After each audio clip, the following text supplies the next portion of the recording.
বিশ্বনবী জনাবে মুহাম্মদ রাসূলুল্লাহ বলছেন, মান ক্বারাআল কুরআন ফাস্তাজহারাহু ফাহাল্লা হালালাহু ওয়া হাররামা হারামাহু ওয়া আদখালাহুল্লাহুল জান্নাহ ওয়া শাফাহু ফি আশরাতিন মিন আহলি বাইতি কুল্লুহুম ক্বাদ ওয়াজাবাত লাহুন নার।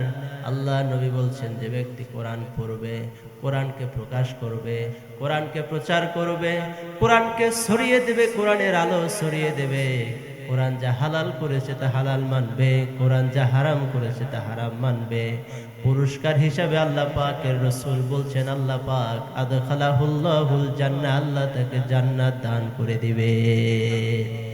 নবীজি বলেন, শুধু আল্লাহ জান্নাত দেবে তাই না, ওয়া শাফাহু ফি আশরাতিন মিন আহলি বাইতি কুল্লুহুম ক্বাদ ওয়াজাবাত লাহুন নার। আল্লাহ নবী বলেছেন, আল্লাহ শুধু তাকে জান্নাত দেবেন তাই না, বরং আল্লাহ পাক তার রক্ত সম্পর্কিত কোরআন পাঠকারী আর আমলকারী, কোরআনের হালাল গ্রহণকারী, হারাম বর্জনকারী ব্যক্তিকে আল্লাহ পাক সুপারিশের অনুমতি দেবেন। তার রক্ত সম্পর্কিত 10 জন জাহান্নামী মানুষের জন্য কোরআন পাঠকারী আমলকারী সুপারিশ করবে। তার সুপারিশ মঞ্জুর করে আল্লাহ তার রক্ত সম্পর্কিত 10 জন জাহান্নামীকে মাফ করে জান্নাত দান করে দিবে। প্রিয় ভাইরা আমার, শুরুতে বলেছি শুনতে এসেছি আমরা কোরআন, সেই কোরআনে কারিম থেকে আমরা আলোচনা শুনব। পবিত্র কোরআনুল কারিমের 114টি সূরা আল্লাহ পাক অবতীর্ণ করেছেন, তার ভিতরে 31 নং সূরা সূরা লোকমান। কি সূরা? সূরা লোকমান। সূরা লোকমান পবিত্র কোরআনুল কারিমের খুবই গুরুত্বপূর্ণ একটি সূরা। সূরা লোকমানের মোট আয়াত সংখ্যা 34টি, রুকু সংখ্যা 4টি, অবতীর্ণ হয়েছে মক্কায়। এই সূরা লোকমান এত গুরুত্বপূর্ণ একটি সূরা, অনেকগুলো বিষয় আল্লাহ পাক সূরা লোকমানে উল্লেখ করেছেন। তার ভিতরে মৌলিকভাবে সবচেয়ে বেশি গুরুত্ব পেয়েছে লোকমান আলাইহিস সালাম তার সন্তানকে যে উপদেশ দিয়েছিলেন সেই উপদেশের বিষয়গুলো। একজন পিতা তার সন্তানকে উপদেশ দিচ্ছেন, নসিহত করছেন সন্তানকে, পিতা নিজে উপদেশ দিচ্ছেন আল্লাহ সম্পর্কে। প্রিয় ভাইরা আমার, আজকে অভিভাবক আমরা অনেকে পিতা আছেন, কিন্তু আপনার পরিবারের সন্তানদেরকে আপনি কি উপদেশ দিবেন, সেই উপদেশ মানে আল্লাহ পাক সূরা লোকমানে আল্লাহ পাক উল্লেখ করে দিয়েছে। শুরুতে বলেনি লোকমান আলাইহিস সালাম কোন নবী নন, লোকমান আলাইহিস সালাম কোন রাসূল নন, কিন্তু লোকমান আলাইহিস সালাম ছিলেন অত্যন্ত জ্ঞানী, প্রাজ্ঞ, অভিজ্ঞ একজন মানুষ। যে মানুষের জ্ঞান গরিমা এত বেশি ছিল, তিনি যখন পাহাড়ের পাদদেশে দাঁড়িয়ে 2-4 জন মানুষ নিয়ে বক্তৃতা শুরু করতেন, কথা শুরু করতেন, তার আলোচনা শোনার জন্য জনসমুদ্রের মতো মানুষ চতুর্দিক থেকে এসে পরিণত হয়ে যেত।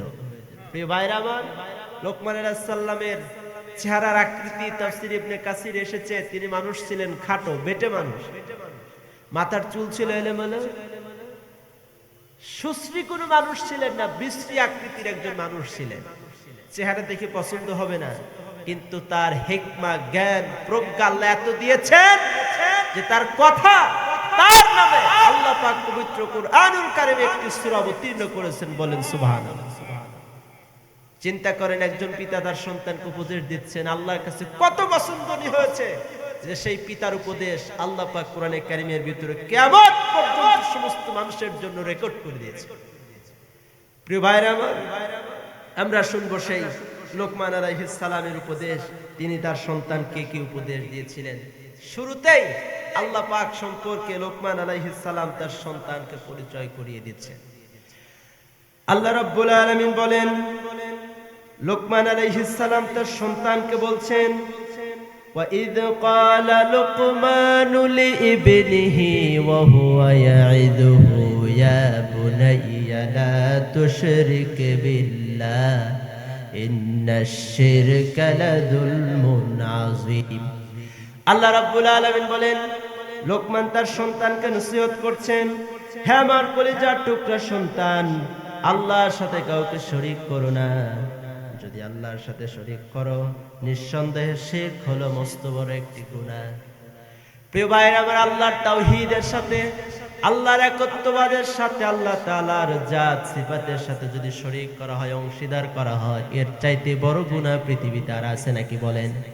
আছে? এই পৃথিবীতে যত গুনাহ আছে, সাগীরা কবিরা, সবচাইতে মারাত্মক এবং সবচাইতে ভয়াবহ যেই গুনাহ সেটি হলো শিরকের গুনাহ। শিরকের গুনাহ এত মারাত্মক, আল্লাহ রাব্বুল আলামিন পবিত্র কুরআনুল কারীমে বলেছেন শিরকের গুনাহ আল্লাহ পাক কখনো মাফ করবেন না। আল্লাহ রাব্বুল আলামিন বলছেন শিরক সম্পর্কে, ওয়াবুদুল্লাহা ওয়া লা তুশরিকু বিহি শাইআ ওয়া বিল ওয়ালিদাইনি ইহসানা। আল্লাহ পাক বলছেন সূরা নিসার 36 নং আয়াতে আল্লাহ পাক বলছেন ওয়াবুদুল্লাহ, আল্লাহর ইবাদত করো, ওয়া লা তুশরিকু বিহি শাইআ, আর আল্লাহর সাথে কাউকে শরীক করো না, ওয়াবিল ওয়ালিদাইনি ইহসানা, আর পিতামাতার সাথে সদ্ব্যবহার করো। প্রিয় ভাইরা আমার, শিরক আরবি শব্দ, এর অর্থ হলো অংশীদার করা। আল্লাহ কয়জন? আল্লাহ কয়জন? একজন। আল্লাহ রাব্বুল আলামিন তার নিজের পরিচয় দিয়েছেন সূরা ইখলাসে। কাফেরেরা এসে আল্লাহ সম্পর্কে প্রশ্ন করেছে, রাসূল জবাব দেননি, বরং জবাব আল্লাহ পাক নিজে দিয়েছেন। কাফেরদের প্রশ্নের জবাবে আল্লাহ পাক নিজের পরিচয় তুলে ধরেছেন, কুল হুয়াল্লাহু আহাদ আল্লাহুস সামাদ লাম ইয়ালিদ ওয়া লাম ইউলাদ ওয়া লাম ইয়াকুল লাহু কুফুয়ান আহাদ। জানেন না আপনারা? প্রাণ খুলে পড়েন, কুল হুয়াল্লাহু আহাদ আল্লাহুস সামাদ লাম ইয়ালিদ ওয়া লাম ইউলাদ ওয়া লাম ইয়াকুল লাহু কুফুয়ান আহাদ। কুল, রাসূল আপনি বলুন, আল্লাহ এক, আল্লাহ একক, আল্লাহ দ্বিতীয়, আল্লাহর সমকক্ষ কেউ নাই। তিনি কারো কাছ থেকে জন্ম গ্রহণ করেননি, কাউকে জন্ম দেননি, তার সমকক্ষ কেউ নাই, আর তিনি কারো প্রতি মুখাপেক্ষী নন। এই পৃথিবীর সমস্ত মাখলুক, সৃষ্টির সমস্ত মাখলুক আল্লাহ পাকের দিকে চেয়ে থাকে, আল্লাহর তাআলার কাছে নিজেদের চাহিদা ব্যক্ত করে, কিন্তু আল্লাহ কি তার কোনো বান্দার প্রতি নিজের চাহিদা ব্যক্ত করে নাকি? বলেন। আমরা মানুষেরা যদি পৃথিবীর সমস্ত মানুষ আল্লাহর ইবাদত বন্দেগী না করি, এতে কি আল্লাহর শক্তি ক্ষমতা পাওয়ার কমে যাবে? বলেন। আল্লাহ তাহলে এক, আল্লাহ একক। বিশ্বনবী এই পরিচয় দিয়েছেন, এই দাওয়াত দিয়েছেন আল্লাহ সম্পর্কে, তাওহীদের দাওয়াত। ঠিক লোকমান আলাইহিস সালাম তার সন্তানকে প্রথমেই পরিচয় করিয়ে দিয়েছেন আল্লাহর সাথে শরীক করো না, আল্লাহর সাথে অংশীদার সাব্যস্ত করো না।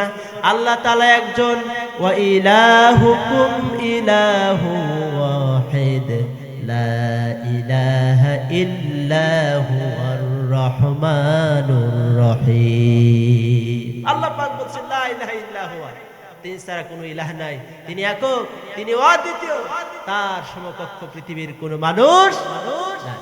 প্রিয় ভাইরা আমার, এই বিষয়গুলো, এই শিরকিয়াত অর্থাৎ আল্লাহর সাথে অংশীদার সাব্যস্ত করা এত মারাত্মক গুনাহ, যেই গুনাহ আল্লাহ কখনো মাফ করেন, অথচ আজকে আমরা জেনে বুঝে, কখনো ইচ্ছায় কখনো অনিচ্ছায়, অজ্ঞতার সাথে অনেক সময় আমরা আল্লাহর সাথে শিরক করে বসি, যেটা আমাদের জন্য জাহান্নামে যাওয়ার অন্যতম কারণ হয়ে দাঁড়াবে। ঠিক না?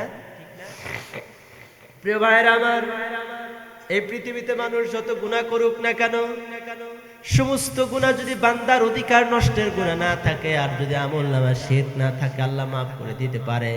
কিন্তু শিরকের গুনাহ যদি কারো আমলনামায় থাকে, আল্লাহ কখনো মাফ করবেন না। পবিত্র কোরআনুল কারীমের সূরা নিসায় আল্লাহ পাক আরো সুন্দর করে বলছেন, সূরা নিসার 48 নং আয়াতে, ইন্নাল্লাহা লা ইয়াগফিরু আইয়ুশরাকা বিহি ওয়া ইয়াগফিরু মা দুনা যালিকা লিমান ইয়াশা। আল্লাহ রাব্বুল আলামিন বলেন, নিশ্চয়ই আল্লাহ পাক সমস্ত গুনাহ ক্ষমা করে দিতে পারেন। আল্লাহ সমস্ত গুনাহগুলোকে ক্ষমা করে দিতে পারেন, কিন্তু শিরকের গুনাহ আল্লাহ পাক কখনো ক্ষমা করেন না। এরপরে আল্লাহ পাক বলেছেন, ওয়ামাই ইউশরিক বিল্লাহি ফাকাদ ইফতারা ইসমান আযীমা।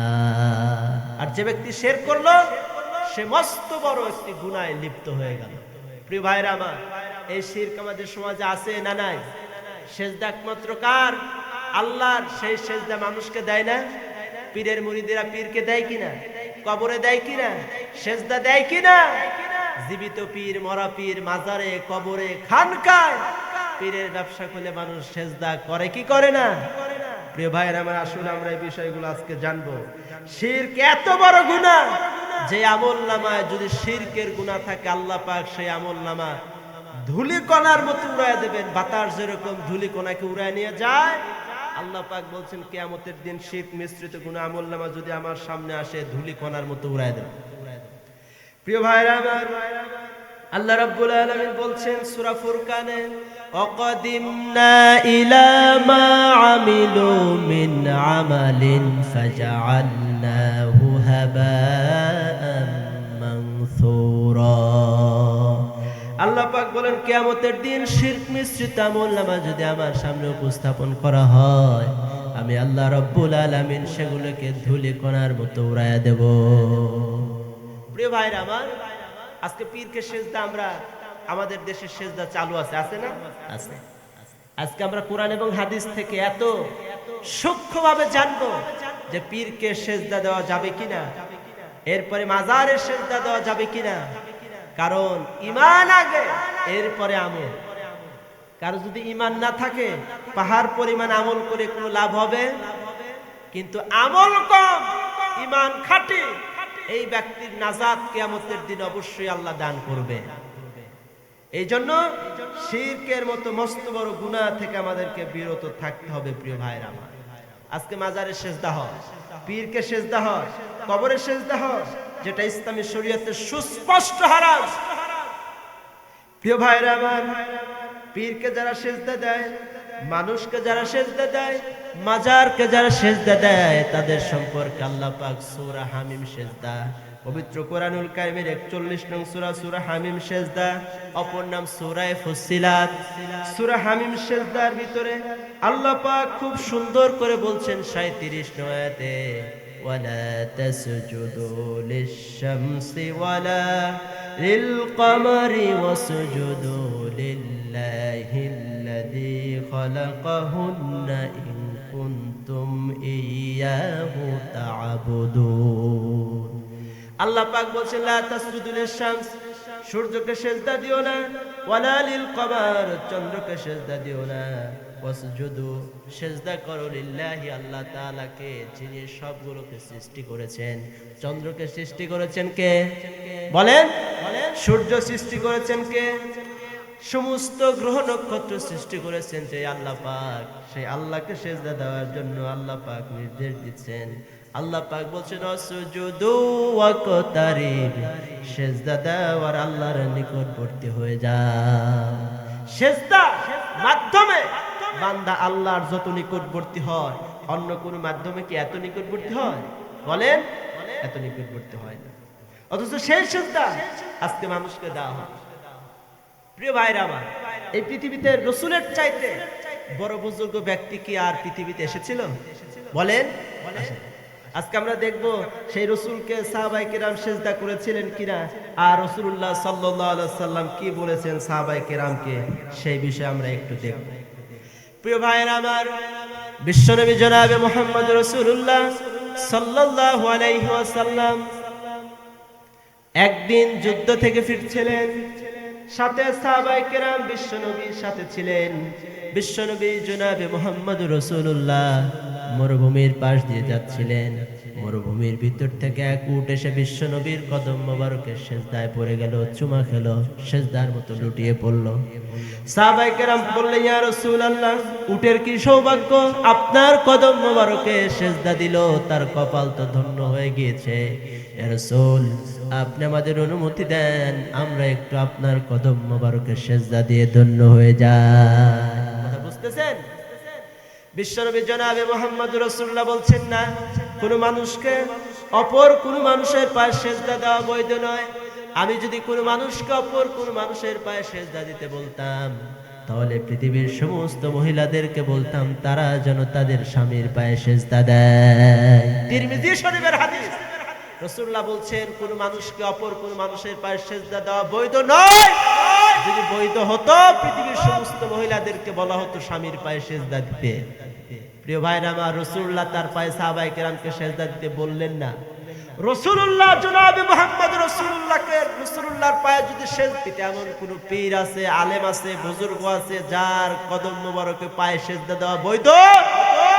প্রিয় ভাইরা আমার, এই পৃথিবীতে নবী রাসূলদের চাইতে মাসুম, বেগুনাহ, নিষ্পাপ আর কেউ এসেছিল? আর কেউ আসে না।